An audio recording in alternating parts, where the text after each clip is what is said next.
Assalamualaikum warahmatullahi wabarakatuh. Di sini kami akan menjelaskan mengenai konsep pengembangan sistem informasi kesehatan. Perkenalkan, kami dari kelompok 9. Baiklah, yang pertama ialah definisi pengembangan sistem atau disebut juga sebagai development system. Pengembangan sistem merupakan penyusunan sistem yang baru untuk menggantikan atau memperbaiki sistem yang lama atau sistem yang telah ada sebelumnya secara keseluruhan. Selanjutnya ialah alasan mengapa sistem yang lama perlu diperbaiki atau diganti. Alasan yang pertama, dikarenakan pada sistem yang lama timbul permasalahan. Permasalahan tersebut berupa adanya gangguan sehingga sistem tidak dapat beroperasi dengan semestinya. Lalu, pertumbuhan organisasi. Seperti kebutuhan informasi yang semakin luas, volume pengolahan data semakin meningkat, serta perubahan prinsip akuntansi yang baru sehingga membutuhkan sistem yang baru pula. Lalu alasan yang kedua ialah untuk meraih peluang. Perkembangan teknologi informasi yang cepat memberikan kemungkinan peningkatan penyediaan informasi yang dapat mendukung dalam proses pengambilan keputusan manajemen. Lalu alasan yang terakhir ialah adanya instruksi dari pimpinan. Penyusunan sistem baru dapat terjadi bila ada instruksi dari atasan, misalnya peraturan pemerintah. Jika sistem baru sudah terbentuk, maka diharapkan terjadinya peningkatan sistem. Prinsip pengembangan sistem informasi kesehatan. Dalam upaya pengembangan SIK diperlukan prinsip-prinsip yang harus diperhatikan, yaitu yang pertama ada pemanfaatan TIK atau teknologi informasi kesehatan, keamanan dan kerahasiaan data, standarisasi, integrasi, kemudahan akses, keterwakilan, serta etika, integritas, dan kualitas. Siklus hidup pengembangan SIK. Siklus hidup pengembangan sistem adalah serangkaian aktivitas yang dilaksanakan oleh profesional dan pemakai sistem informasi untuk mengembangkan dan mengimplementasikan sistem informasi. Selanjutnya, fase siklus hidup pengembangan sistem informasi. Yang pertama, perencanaan sistem. Yang kedua, analisis sistem. Yang ketiga, desain sistem. Yang keempat, pelaksanaan sistem. Dan yang kelima, perawatan sistem. Yang pertama, perencanaan sistem. Perencanaan sistem terdiri dari estimasi kebutuhan fisik, tenaga kerja, dan dana yang dibutuhkan untuk mendukung pengembangan sistem, serta untuk mendukung operasionalisasi setelah diterapkan.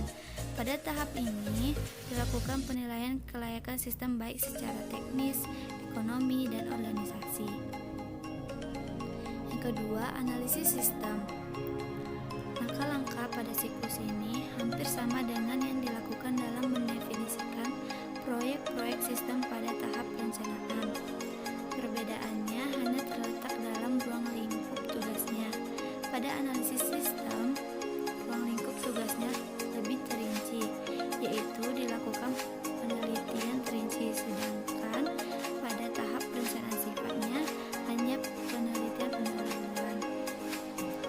Langkah-langkah dasar yang harus dilakukan terdiri dari yang pertama, mengidentifikasi masalah, yang kedua, memahami kerja sistem lama, yang ketiga, menganalisis sistem lama, yang keempat, membuat laporan hasil analisis.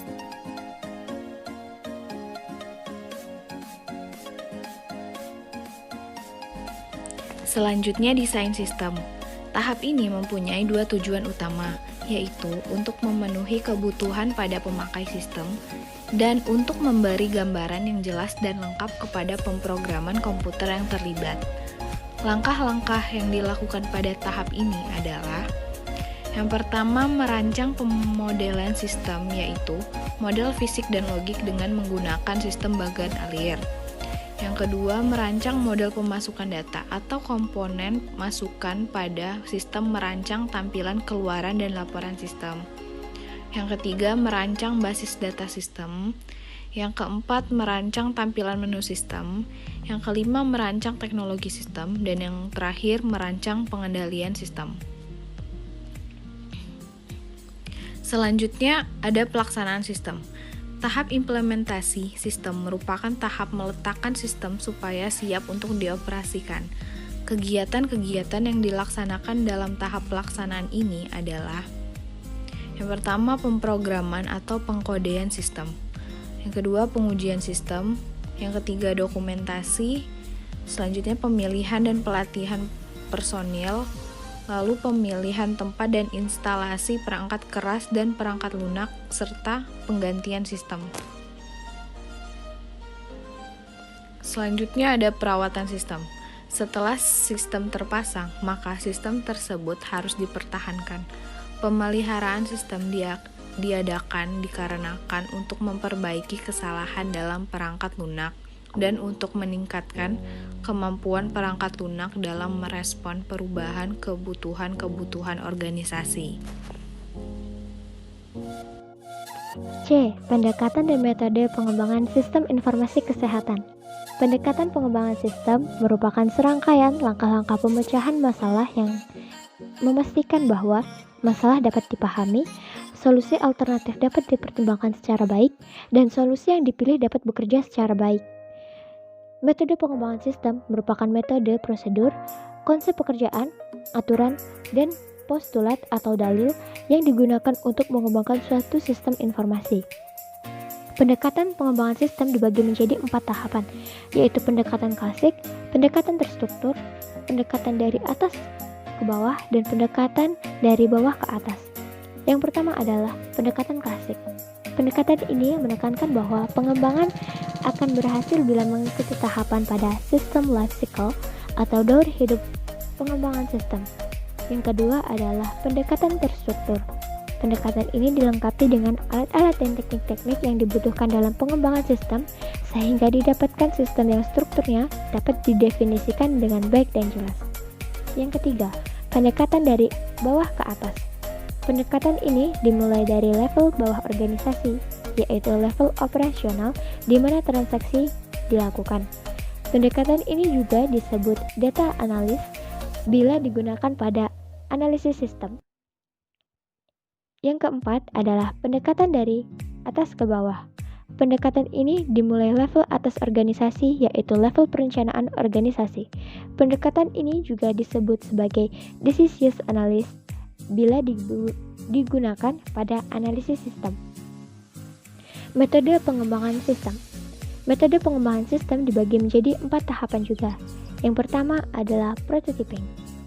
Adalah metode pengembangan sistem dengan menggunakan pendekatan untuk membuat sesuatu program dengan cepat dan bertahap sehingga dapat dievaluasi oleh pemakai. Yang kedua, System Development Life Cycle atau SDLC. Tahapan-tahapan pekerjaan yang dilakukan oleh analis dan programmer dalam membangun suatu pengembangan sistem. Yang ketiga, Joint Application Development atau JAD. Suatu kerjasama yang terstruktur antara pemakai sistem informasi, manajer, dan ahli sistem informasi untuk menentukan dan menjabarkan permintaan pemakai, teknik yang dibutuhkan, dan unsur rancangan eksternal. Yang keempat, Rapid Application Development atau RAD.